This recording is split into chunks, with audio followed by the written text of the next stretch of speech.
നമസ്കാരം. 1994 Pulitzer award ജേതാവായ കെവിനും അതോടൊപ്പം അദ്ദേഹത്തിനെ അവാർഡിന് അർഹമാക്കിയ ചിത്രവുമാണ് പ്രേക്ഷകർ ഈ കാണുന്നത്. കടുത്ത ദാരിദ്ര്യത്തിൽ നൂറുകണക്കിന് ആളുകൾ മരണത്തിന് കീഴടങ്ങിയ ദക്ഷിണ സുഡാനിൽ നിന്നുമുള്ള ചിത്രം ആയിരുന്നു ഇത്. ന്യൂയോർക്ക് ടൈംസ് ഈ ചിത്രം പ്രസിദ്ധീകരിച്ചതോടെ കെവിൻ ലോകപ്രശസ്തനായി. നിരവധി ആളുകൾ കെവിന് അഭിനന്ദനവുമായി എത്തി. അതിലേറെ വിമർശനവും കെവിൻ നേരിട്ടു. ഈ ചിത്രത്തിൽ കാണുന്നത് കുടിവെള്ളം പോലും ലഭിക്കാതെ എല്ലുന്തി തൊലിയൊട്ടി മരണത്തിന് കീഴടങ്ങുന്ന ഒരു കൊച്ചുകുട്ടിയുടെ ദൃശ്യമാണ്. അതിന് പിന്നിലായി ഒരു കഴുകനെയും നമുക്ക് കാണാം. ആ കുട്ടി മരിച്ചിട്ട് വേണം ആ കുഞ്ഞിനെ കഴുകന് ഭക്ഷണമാക്കാൻ. എന്നാൽ ന്യൂയോർക്ക് ടൈംസിലേക്ക് ഈ ചിത്രം പ്രസിദ്ധീകരിച്ചതിന് ശേഷം നിരവധി കോളുകൾ എത്തി. അവർ എല്ലാം അന്വേഷിച്ചത് ഈ കുട്ടിക്ക് എന്ത് സംഭവിച്ചു എന്നായിരുന്നു. അതിന് കൃത്യമായ ഒരു മറുപടി കൊടുക്കാൻ സ്ഥാപനത്തിന് സാധിച്ചില്ല. ഈ കുട്ടി ജീവിച്ചിരുന്നോ അതെയോ മരണത്തിന് കീഴടങ്ങിയോ എന്ന് ഇപ്പോഴും വ്യക്തമല്ല. അതിൽ ഒരു വിമർശനം ഉയർന്നത് ഈ ചിത്രത്തിൽ ഒരു കഴുകൻ മാത്രമല്ല 2 കഴുകന്മാർ ഉണ്ട് എന്നുള്ളതായിരുന്നു. അതിൽ ഒരു കഴുകൻ ഈ കുട്ടിയുടെ മുന്നിലായിരുന്നു. ആ കഴുകൻ്റെ കഴുത്തിൽ ഒരു ക്യാമറയുമുണ്ടായിരുന്നു എന്നതാണ്. ആ വിമർശനം കെവിനെ ഏറെ തളർത്തി.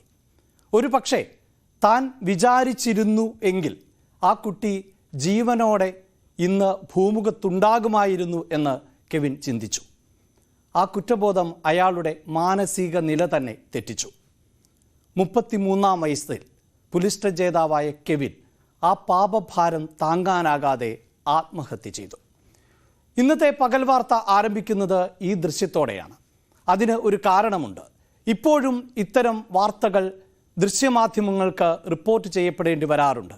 അത് പലപ്പോഴും അഭിനന്ദനങ്ങൾക്കും അതോടൊപ്പം തന്നെ വിമർശനങ്ങൾക്കും വഴിവെക്കാറുമുണ്ട്. അതിനിടയിലാണ് ന്യൂസ് 18 ക്യാമറ കണ്ണിൽ ഒരു ദൃശ്യം പതിഞ്ഞത്. അത് പക്ഷേ കെവിൻ പകർത്തിയതുപോലെ കരയുന്ന മുഖമായിരുന്നില്ല, മറിച്ച് ചിരിക്കുന്ന മുഖമായിരുന്നു. തിരുവനന്തപുരം സ്വദേശിയായ 12 വയസ്സുകാരൻ നിഖിലിൻ്റെ മുഖം. പക്ഷേ നിഖിൽ ചിരിക്കുന്നത് ഒട്ടേറെ സങ്കടങ്ങൾ ഉള്ളിൽ ഒതുക്കിയാണ് എന്ന് ഞങ്ങളുടെ ന്യൂസ് 18 പാഠം 4 ടീമിന് ബോധ്യമുണ്ടായിരുന്നു. അസുഖബാധിതയായ അമ്മ, ഓട്ടിസം ബാധിച്ച കുഞ്ഞനുജൻ, ഇവരൊന്നും നിഖിലിന് ഒരു പ്രയാസമേ ആയിരുന്നില്ല. പഠനത്തോടൊപ്പം വീട്ടുജോലികളും പൂർത്തിയാക്കിയാണ് നിഖിൽ എല്ലാ ദിവസവും സ്കൂളിലേക്ക് എത്തിയത്.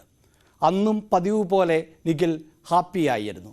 പക്ഷേ നിഖിലിനെ എന്തൊക്കെയോ വേട്ടയാടുന്നുണ്ട് എന്ന് ഞങ്ങൾക്ക് ബോധ്യമുണ്ടായിരുന്നു. അതുകൊണ്ട് തന്നെയാണ് ഞങ്ങൾ നിഖിലിനെ പിന്തുടർന്നത്, നിഖിലിൻ്റെ പ്രയാസങ്ങൾ പ്രേക്ഷകരിലേക്ക് എത്തിച്ചത്. ആ പ്രയാസങ്ങൾ ഇന്ന് കേരള സമൂഹം ഒന്നാകെ ഏറ്റെടുത്തു കഴിഞ്ഞു. നിരവധി ടെലിവിഷൻ ചാനലുകൾ ഞങ്ങളെ പിന്തുടർന്നു. ഇന്ന് നിഖിൽ ചിരിക്കുന്നുണ്ട്. അത് ഉള്ളു നിറഞ്ഞ ചിരിയാണ്. അതിൽ ഞങ്ങൾക്കും ഏറെ സന്തോഷമുണ്ട്.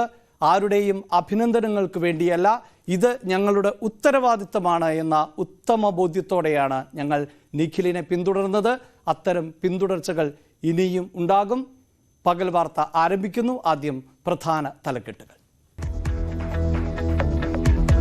റേഡിയോ കോളർ ഘടിപ്പിച്ചിട്ടുള്ള ആന മണ്ണുണ്ടി കാട്ടിൽ എത്തിച്ചേർന്നിട്ടുണ്ട്. അത് ഏത് സമയത്തും